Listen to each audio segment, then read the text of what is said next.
अस्सलाम वालेकुम स्टूडेंट्स, आज मैं डिफाइन कर रहा हूँ एक और इम्पॉर्टेंट टॉपिक मॉडल वर्ब, और वो है might have been plus ING. अगर इस टॉपिक को ना तोड़ दिया जाए, सेपरेटली इसको तोड़ा जाए, माइट हैव बीन और फिर आईएनजी फॉर्म, चले आईएनजी फॉर्म को तो छोड़ देते हैं, प्रोग्रेसिव फॉर्म को, लेकिन सिर्फ माइट भी एक टॉपिक है ग्रामर का, हैव अलग है, बीन अलग है, ये हेल्पिंग वर्ब्स है।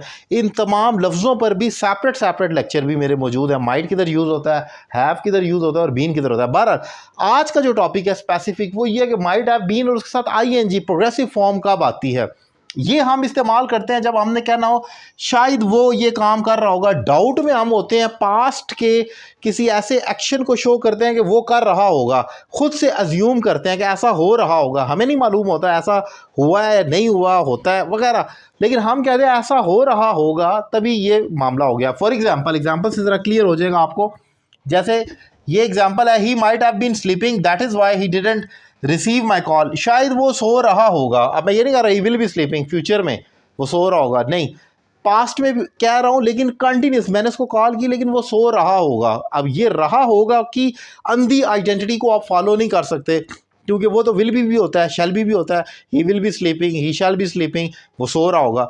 यहाँ पर भी वही होगा कि वो शायद थोड़ा सा शायद का एलिमेंट आ जाएगा, डाउट का, शायद वो सो रहा होगा इसीलिए उसने मेरी कॉल अटेंड नहीं की। तो आपने देखा कि शायद कोई काम कर रहा होगा माजी में, वहाँ पर ये might have been plus ING आता है। फॉर एग्जांपल, एक और example, you might have been lying, शायद डाउट में मैं कह रहा हूँ तुम झूठ बोल रहे होगे। अब ये मैं अभी की बात नहीं कर रहा, कल की भी नहीं कर रहा, प्रेजेंट की नहीं कर रहा, ये मैं पिछले गुजरे हुए लम्हा, दिनों की, महीनों की जो भी कर रहा हूँ कि तुम शायद झूठ बोल रहे होगे।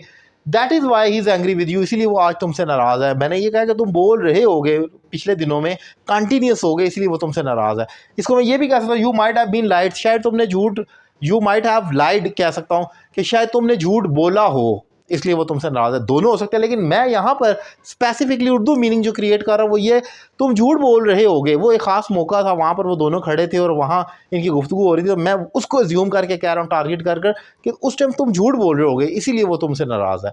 तो हम might have been plus ING का इस्तेमाल करते हैं जब किसी ऐसे एक्शन को हमने शो करना होता है। कोई काम शायद आप कर रहे होंगे, आप शायद ये कर रहे होंगे, आप शायद पढ़ रहे होंगे, मैंने आपको डिस्टर्ब कर दिया, you might have been studying, sorry I disturb you, तो कर रहे होंगे। डाउट में जब होते हैं, नहीं यकीन होता, वहाँ माइट हैव बीन आता है आईएनजी के साथ। इसको अप्लाई करें, इसके 15-20 फिक्रे बनाएं, आपका ये कंसेप्ट क्लियर कर देगा। एक इंपॉर्टेंट टॉपिक मैंने डिफाइन किया, उम्मीद करता हूँ लेक्चर आपको पसंद आया होगा। अपनी राय का इजहार करें, और आपसे ऑनलाइन इंग्लिश लैंग्वेज कोर्स करना चाह रहे हैं तो मेरा नंबर आपकी स्क्रीन पर मौजूद है। एक रीजनेबल फी पे करके मुझे ज्वाइन करें और घर बैठे अपनी इंग्लिश में एक ज़बरदस्त इंप्रूवमेंट लेकर आए। Thank you very much.